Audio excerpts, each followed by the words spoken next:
우리 하나님 말씀 보시겠습니다. 우리 하나님 말씀 구약성경 출애굽기 40장 1절 말씀입니다. 우리 하나님 말씀 구약성경 출애굽기입니다.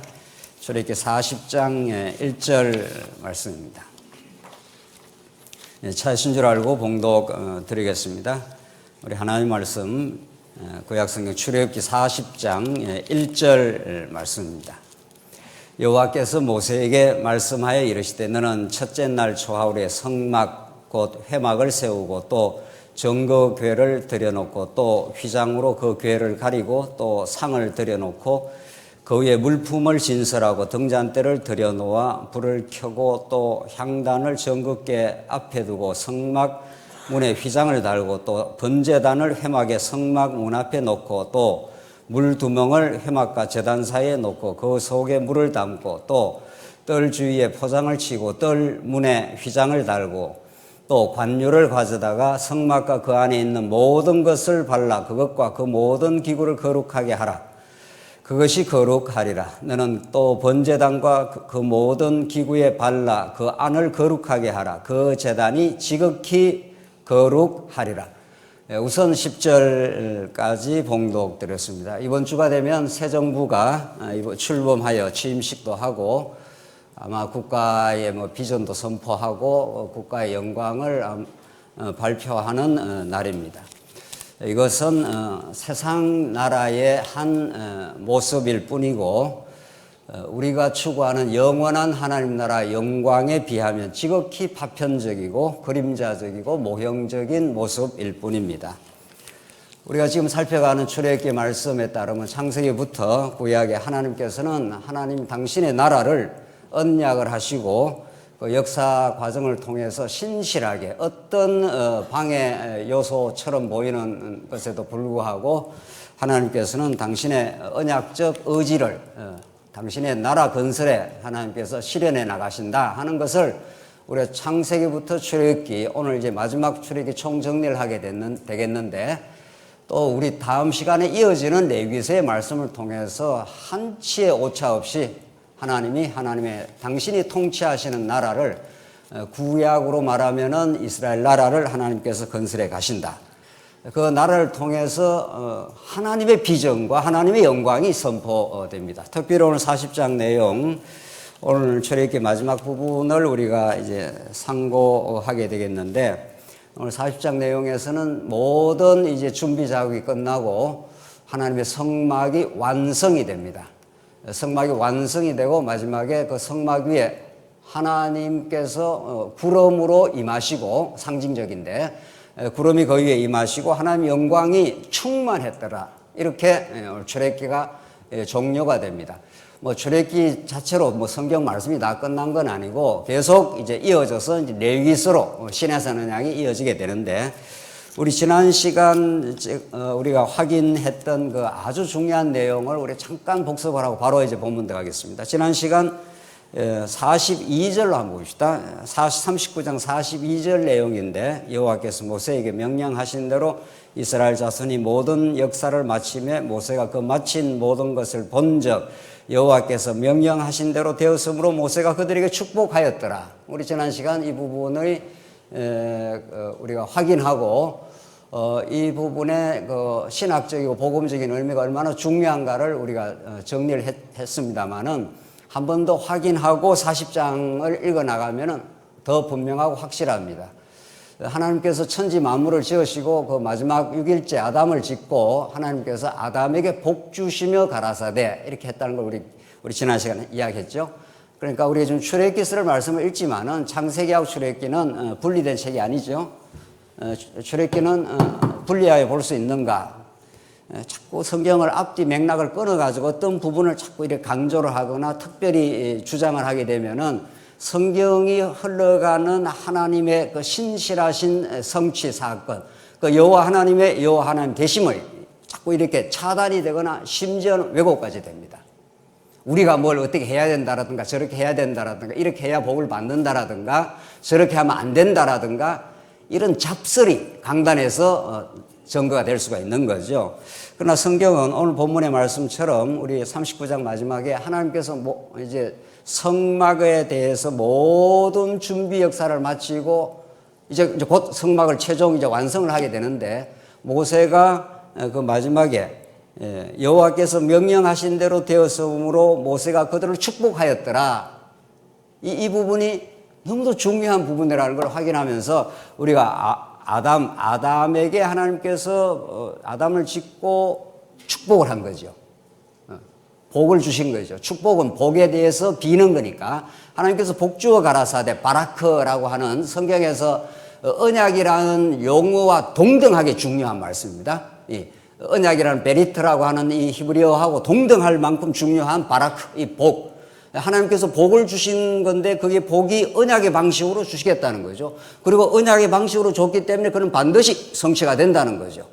이 하나님의 의지니까. 하나님의 의지를 누가 맡겠냐고요. 그래서 하나님께서 아담에게 복 주시며 가라사대라고 하나님께서 하시고, 하나님 아담에게 복이라고 하는, 바라크라고 하는 이 복을 주시고, 이 복의 내용이 무엇이냐? 이렇게 했을 때 생육하고 번성하고 땅을 정복하고 만물을 다스리라 라고 하는, 우리가 이걸 하나님 나라라고 우리가 명명을 한 거지 않습니까? 어떤 복을 주는 하면 하나님이 통치하는 나라를 허락하겠다 이런 겁니다. 하나님이 통치하면 아무도 범접을 못합니다. 누구도 우리의 영혼을 훼손할 수가 없는 거죠. 실제로 그렇습니다.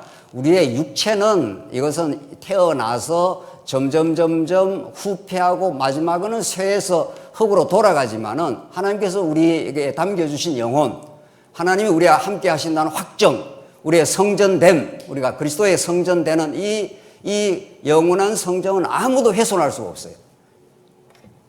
이 건물 교회는 나중에 없어질 수도 있죠. 에베소 교회, 빌립보 교회 다 없어졌죠. 역사 가운데 없어졌습니다. 그러나 거기서 전달했던 복음과 거기서 말씀을 깨달았던 신령한 하나님의 교회, 성전, 빌립보 교회의 성전, 에베소 성전은 영원히 남아서 지금 계속 이어지고 있는 거죠. 그게 우리에게까지 지금 2000년 역사를 통해서 이어진 거죠.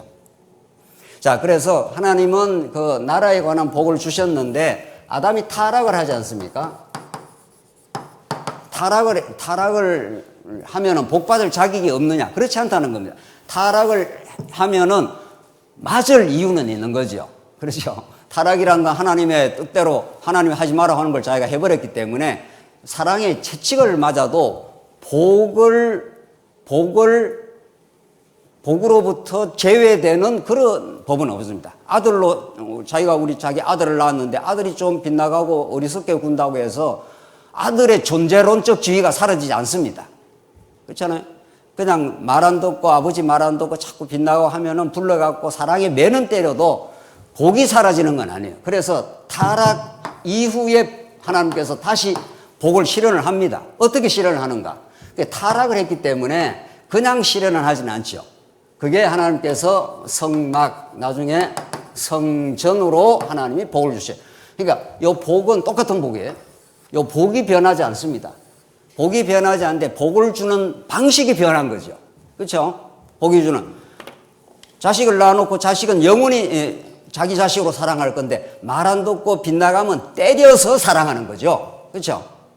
때려서 다시 바르게 잡아서 그렇게 해서 아들을 붙들어 가는 것과 똑같은 겁니다. 비유해서 말하자면. 하나님께서 아담에게 하나님 나라에 관한 복을 주셨습니다. 타락을 했습니다. 타락을 했기 때문에 타락한 자를 거룩하게 만들어줘야 될 거 아니에요. 그렇죠? 타락한 상태로 내버려 두지는 않는단 말이에요. 하나님께서. 타락해서 계속 하나님 떠나서 살면 그거 되겠어요? 그러니까 타락한 자를 불러가지고 어디로 부릅니까? 지금 오늘 본문의 말씀에 따르면 어디로? 성전으로, 성막으로. 여기는 이제 성막이고 나중에 솔로몬 때 성전 똑같습니다. 의미는 똑같아요. 그래서 하나님께서 주신 복이 여기도 복이고 여기도 복이라고요. 근데 뭐가 중간에 생겼는가 하면은 뭐가 발생을 했습니까? 타락이기 때문에 타락한 자를 용서해야 될 거 아니에요. 그렇죠? 타락한 자를 타락은 아담 타락으로 말미암아 모든 인간이 범죄함으로 하나님의 영광에 이르지 못하더니 이거 로마서의 말씀이에요. 그렇죠? 그래서 그 타락해서 방황하는 인생을 하나님께서 찾아오셔서 언약을 맺으시고 다시 그들을 하나님 백성이라고 칭해 주시고 너는 내 거룩한 백성이야 라고 하나님께서 언약을 맺는 게 시내산 언약인 거죠.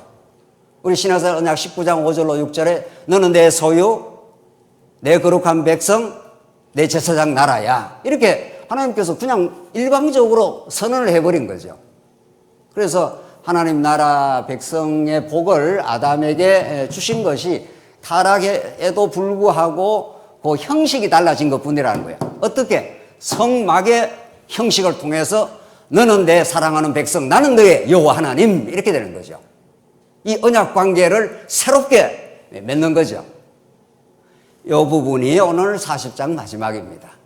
이 부분은 구약 성도들에게만 이루어진 게 아니라 이미 만세전에 하나님께서 여러분과 저를 하나님의 자녀로 삼으시고 그 언약적 복이 영원하십니다. 사라지지 않습니다. 그러나 타락한 아담 타락 이후 모든 인류가 범죄하고 여러분과 저도 다 범죄하여 지금 하나님 떠나 살기도 하고 어리석게 살기도 하고 이럴 때 하나님께서 내버려 두질 않습니다. 반드시 칩니다. 때려서 하나님의 그 양의 무리 안으로 하나님께서 이끌어가는 선한 목자가 되는 거죠.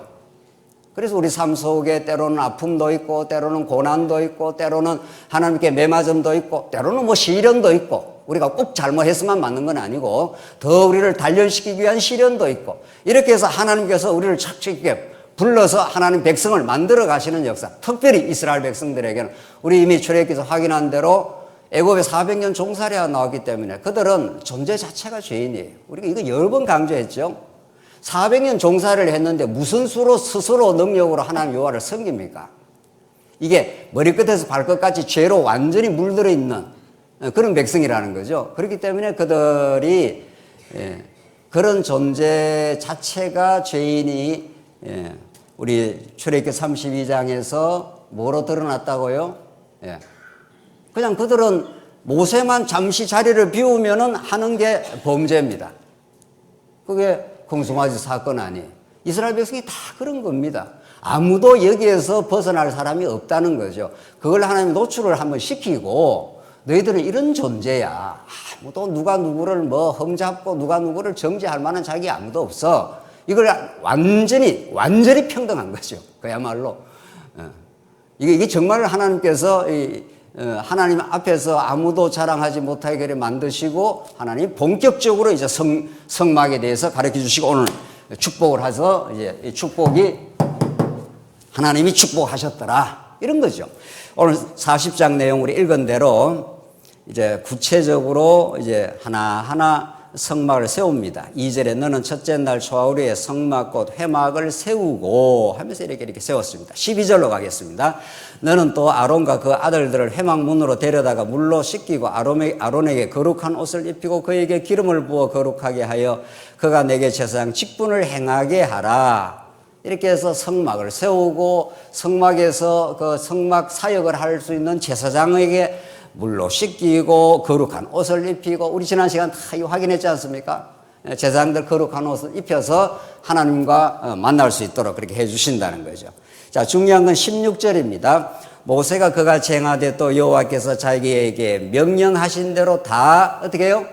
행하였더라. 하나님께서 명령한 그대로 진행이 됩니다. 요게 얼마나 반복이 되는가 한번 확인하겠습니다. 하나님이 명령을 하면은 그 명령은 명령하신 분의 주권이 담겨 있기 때문에 전능함이 권명 속에 담겨 있기 때문에 인간이 수행을 하고 말고 할 수 있는 권한이 있는 게 아니고 명령하신 분이 명령이 수행되도록 마음에 감동을 주어서 부살렐과 오홀리압에게 하나님께서 지혜와 총명의 신을 부어서 성막을 지을 수 있는 지혜를 가지고 성막을 짓기 작업을 한 거죠.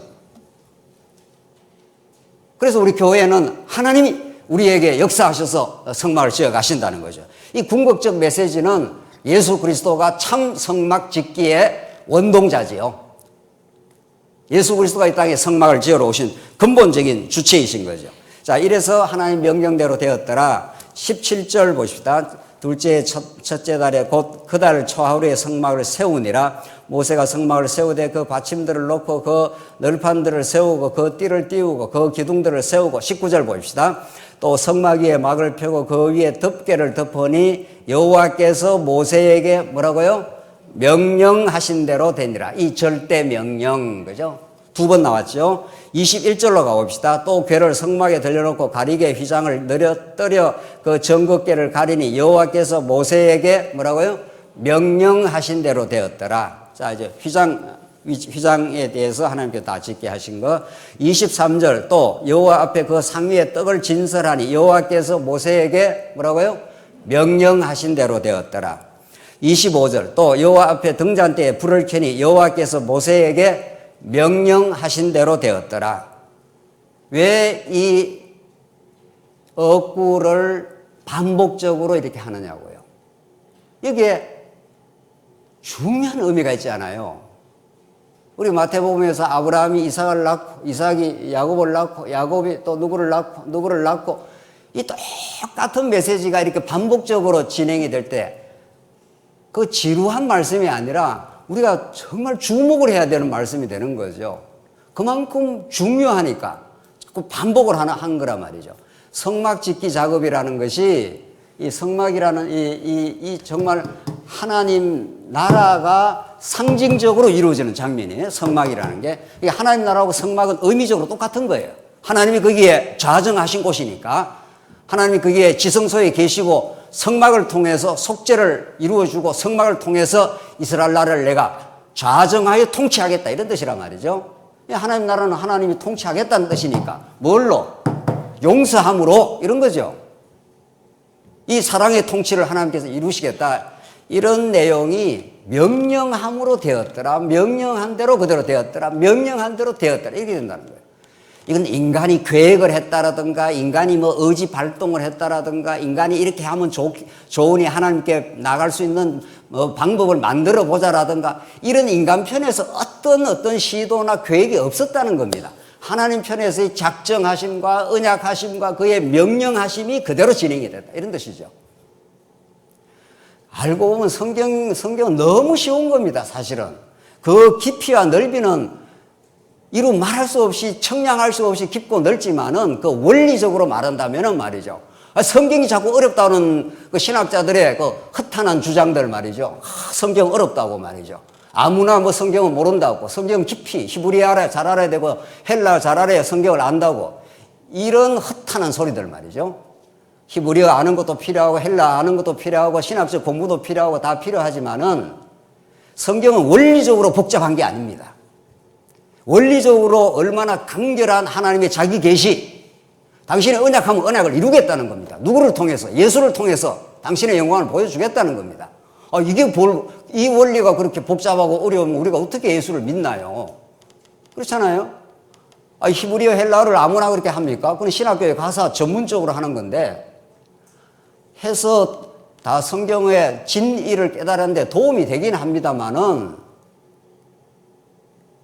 성경이 그렇게 학문적으로 고도의 어떤 그런 작업을 해야 성경이 깨달아진다면 누가 성경을 그렇게 다 깨닫겠냐고요. 오히려 학문에 너무 능숙한 사람이 복음을 놓치는 수가 많아요. 오히려. 우리 연세 많은 우리 장로님 권사님들이 아주 순박하게 그냥 진리의 말씀을 딱 깨닫고 범사에 하나님 인정해. 이렇게 살아가는 사람처럼 복음을 잘 깨달은 사람도 없습니다. 얼마나 성경을 잘 깨달은 거냐고요.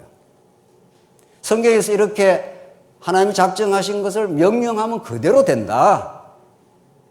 이것처럼 성경이 뭐 복잡하고 어려운 게 복잡하고 어려운 게 아니라 쉬운 게 어디 있냐고. 하나님이 예수를 보내기로 작정하시고 예수 안에서 그 구원과 하나님 나라를 이루시고 마신다. 여호와 하나님이 살아계신다. 이것처럼 명쾌하고 확실한 복음이 어디 있나요? 우리는 그 복음을 듣고 이 한국교회, 한국신학의 혼란과 이 부패 말이죠. 이걸 차고 나가는 이 진리의 메시지 말이죠. 이 교회의 순수함, 이게 우리가 새롭게 세워져가는 하나님 나라 교회인 거지요. 얼마나 제가 신학 세미나를 많이 확인하고 다녔습니까? 정말 머리가 휘도록 말이죠. 수백 세미나를 다니고 확인하고 그 복잡해 보이는 이 이론들 말이죠. 복잡하게 논의를 해요. 출애굽기 이야기하는데 그렇게 복잡할 수가 없어요. 세상에 그걸 어떻게 깨닫고 어떻게 그 논문을 다 읽고 어떻게 우리 성도님들이 신앙생활을 하느냐고요. 그런 거품들을 쓸어내고 정말 오리지널한 복음에 우리가 새롭게 진리를 깨닫고 새로운 신학 운동이 나올 이유가 있는 거죠. 따지고 보면은. 그게 교회가 하는 일이에요. 교회야말로 가장 원론적 복음을 가장 깊이 깨달아갈 수가 있는 거죠. 그 복음의 깨달음은 책상머리에서 깨닫는 게 아니라 삶의 현장에서 깨닫는 거니까 말이에요. 여러분이 직장에서, 여러분의 사업 현장에서, 삶의 고난의 처지에서, 지금 병상에서 이렇게 하나님 여호와를 깨닫는 거 아니에요, 지금. 그렇게 깨달아야 진짜 제대로 되는 여호와 하나님을 깨닫는 거죠. 이론적으로 뭐 어쩌고 저쩌고 학문적으로 어쩌고 저쩌고 해서만 깨닫는 게 아닙니다. 오늘 여호와 하나님께서 모세에게 명령하신 대로 되니라. 명령하신 대로 되니라. 하나님이 명령하시면 그대로 이 성막이라는 이 축복을, 이 바라크라고 하는 이 축복을 하나님이 내려주신다. 이것이 오늘 우리 결론에 가면은 이건 지금 구약의 말씀이고 말이죠. 이 모든 구약이 내게 대하여 증거하는 것이라, 내게 대하여 증거하는 것이라. 예수 그리스도 안에서 하나님 나라와 성막이 이루어지는 거죠.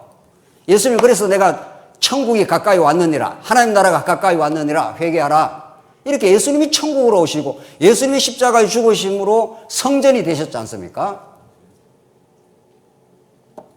성경이 그렇게 복잡하고 어려운 거냐고요. 32절로 가겠습니다.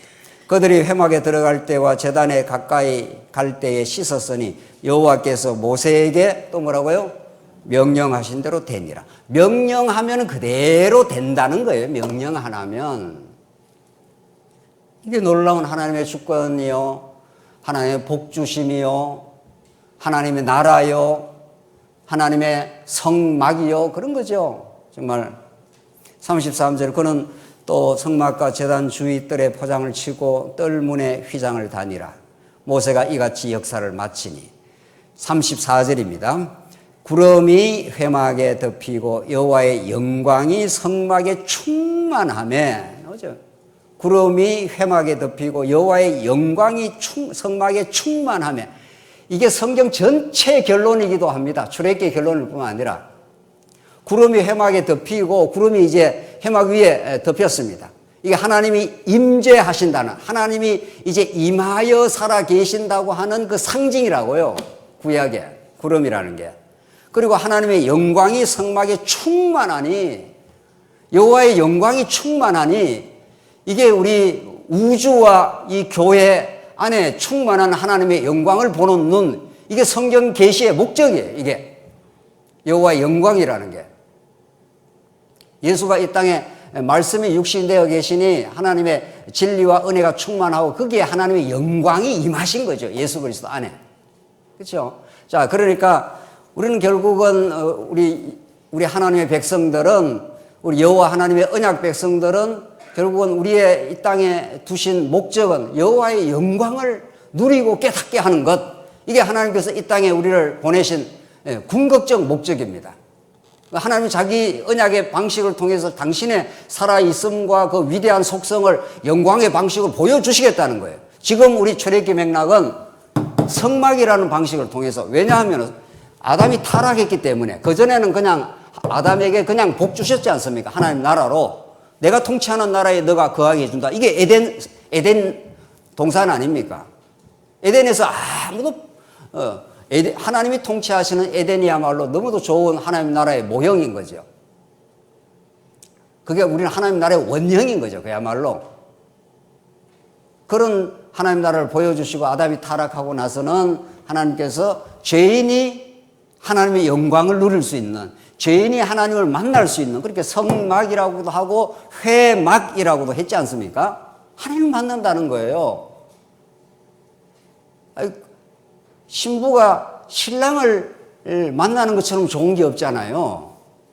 그래서 우리가 이 성막을 짓는 거, 성막 속에 지성소를 짓는 거, 이게 신혼방을 만드는 거와 똑같다는 거, 비유적으로 말하면 결혼 언약이니까 이게 하나님 나라는 아담과 하와가 한 몸을 이루는 방식으로 보여준 거니까. 그렇잖아요. 그래서 하나님의 영광이 성막에 충만했다. 하나님의 영광이, 그 은혜의 영광이 이스라엘 백성들의 모든 그 죄악들을 다 예수님께서 어린 양, 구약으로 말하면 어린 양의 피를 다 각을 떠고 하나를 완전히 해체하고 죽이는 거 아니에요. 그 죽음에 이르는 사랑 하나님께서 홍수도 음몰하지 못하나니, 아가서가 그렇게 말했잖아요. 홍수가 막 와도 그 불을 끌 수가 없다는 거예요. 그 사랑의 불을. 하나님께서 그런 하나님의 지극한 은혜로우심과 사랑을 성막에서 보여주시고 하나님의 영광이 임하고야 맙니다. 35절 모세가 회막에 들어갈 수 없었으니 이는 구름이 회막 위에 덮이고 여호와의 영광이 성막에 충만하였으며 구름이 성막 위에 떠오를 때면 이스라엘 자손이 그 모든 행진하는 길에 앞으로 나아갔고 구름이 떠오르지 않을 때에는 떠오른 날까지 나아가지 아니했으며. 자, 이제 성막 중심의 이스라엘 백성은 성막 중심의 나라예요. 그 구름이 떠서 이렇게 뜨면은 이스라엘 백성이 이렇게 진행을 하고 하늘에 딱 머물러 있으면은 이스라엘 백성은 진행할 수가 없어요. 이 말을 민수기 9장에 가면은 이걸 그대로 이 말씀이 성취가 됩니다. 그대로 진행이 됩니다. 구름은 하나님이 임재했다는 상징인데 구름이 이렇게 진행을 해야 이렇게 출발을 한다는 거 아닙니까? 그런데 이틀이든지 한 달이든지 1년이든지 구름이 성막 위에 머물러 있는 동안에 이틀 머물러 있으면 이틀 그냥 성막과 더불어 이렇게 이스라엘 백성이 거기에 유진을 한다는 겁니다. 그냥 진을 치고 그 자리에 머물러 있다는 겁니다. 한 달 머물러 있으면 한 달을 그냥 머물러 있다는 겁니다. 1년을 구름이 성막 위에 떠 있으면은 1년을 머물러 있게 되는 거라는 그 때와 시를, 그 카이로스를 인간이 결정을 못 한다는 겁니다. 그러니까 이스라엘 백성은 성막 중심의 삶이었는데 성막을 인도해 가시는 분이 구름으로 상징되는 여호와 하나님의 주권이라는 겁니다. 그냥 이틀 머물러 있어 하면 이틀 머물러 있고 한 달 머물러 있어 하면 한 달 머물러 있어야 되고 1년 머물러 그냥 떠 있으면은 그냥 그 머물러서 광야에서 그냥 머물러서 있어야 되는 겁니다. 그 때를 우리가 정할 수가 없다는 거죠. 이게 하나님께서 성막을 중심으로 통치하시는 그 여호와 하나님의 인도하심의 모습을 오늘 이 출애굽기에서 지금 보여주고 있지 않습니까? 구름이 떠오르지 않을 때에는 37절 떠오르는 날까지 나아가지 아니하였으며. 이 말씀이 우리에게 주는 그 메시지가 얼마나 강력합니까? 예.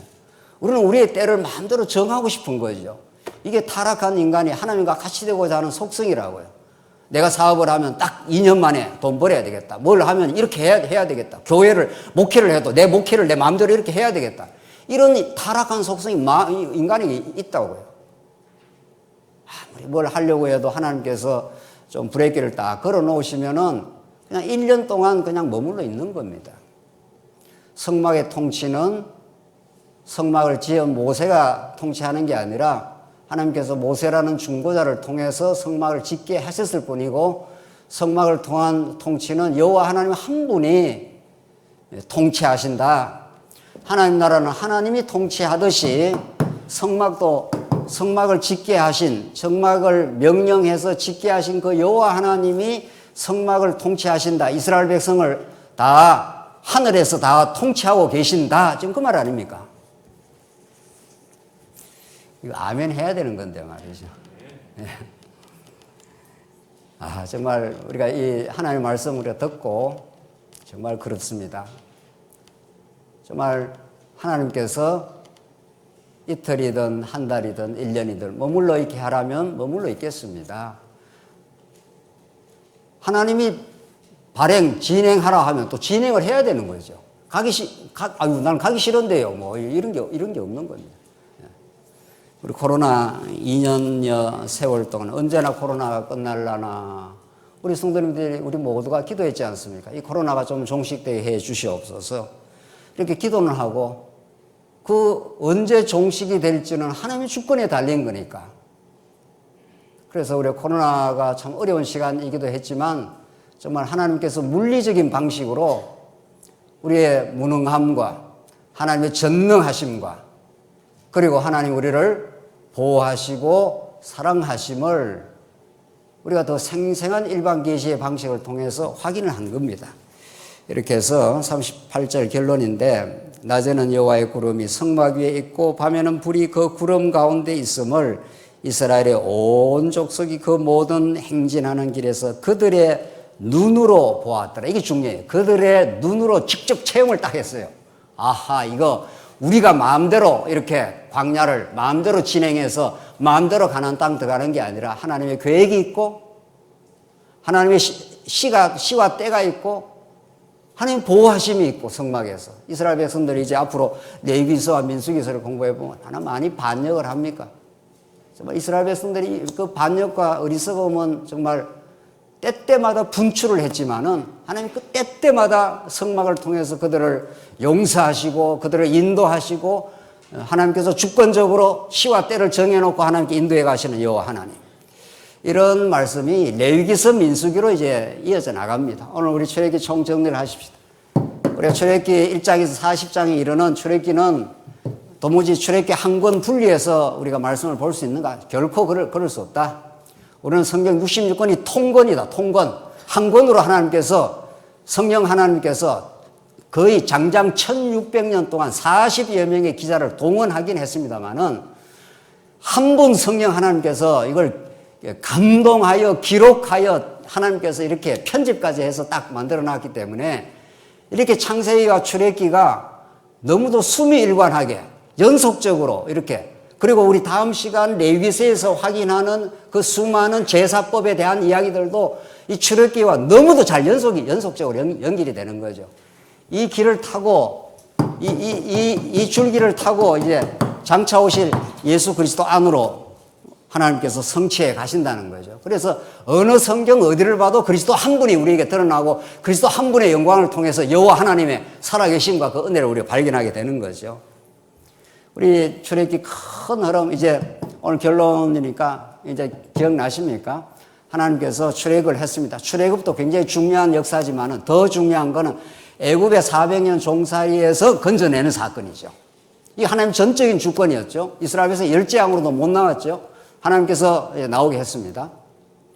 나오게 한 것도 중요하지만 더 중요한 건 나와서 그들을 하나님께서 거룩한 백성 제사장 나라로 만들어 주겠다 이렇게 말이지 않습니까? 19장에서 출애굽기.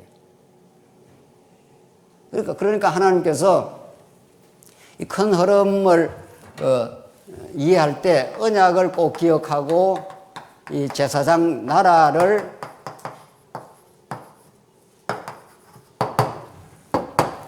기억하면 되는 거죠. 하나님이 통치하시는 나라는 그냥 하나님의 나라가 아니라 제사장을 중심으로 하는 나라를 만들어주겠다. 이 정도만 이야기해도 벌써 우리 성경을 쭉 공부하신 분들은 자꾸 이렇게 연상이 되는 거죠. 연상이. 언약의 성취자가 예수 그리스도인데 예수 그리스도는 왕으로 오시는 분 아니라 예수님의 삼직이라는 게 그런 거 아니에요. 예수님은 선지직을 가져서 하나님의 뜻을 전달하는데 그가 왕으로도 오시지만 제사장으로도 오시지 않습니까? 그렇죠? 그러니까 성경이 이렇게 다 짜맞춰 들어가는 거죠. 착착 이렇게 한치의 빈틈이 없이 착착 맞아 들어가면서 그리스도를 향해서 달려가고 있는 중이죠.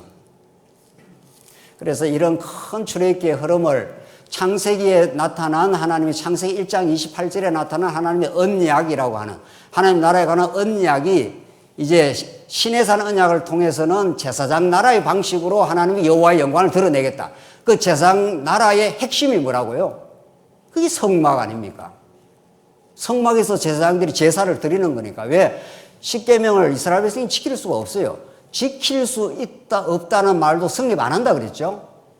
십계명은 지키라고 준 법이 도무지 아닙니다. 아담 타락 이후 모든 인류가 죄인이 되어 있기 때문에 죄를 밝히려는 법이라는 거예요. 거울이 등장하면 죄가 드러날 뿐이라는 거지 그걸 뭐 노력하면 지킬 수 있고 노력하지 않으면 지킬 수 있다 이런 법이 아니에요. 아니라고. 이게 지금까지 500년 동안 우리 개혁 신학자들이 심지어 칼빈까지도 말이죠.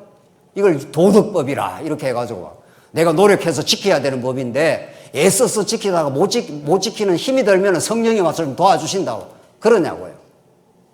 그렇지 않습니다. 결코 지킬 수 없기 때문에 우리의 죄인됨이 깨달아지고 우리는 시험 점수로 말하면 빵점이라는 게 드러나고 예수 그리스도께로, 그리스도로 그렇게 가게 하는 몽학 선생이라 그랬지 않습니까? 예수께로 인도해 가는 게 율법이라고요. 그렇죠?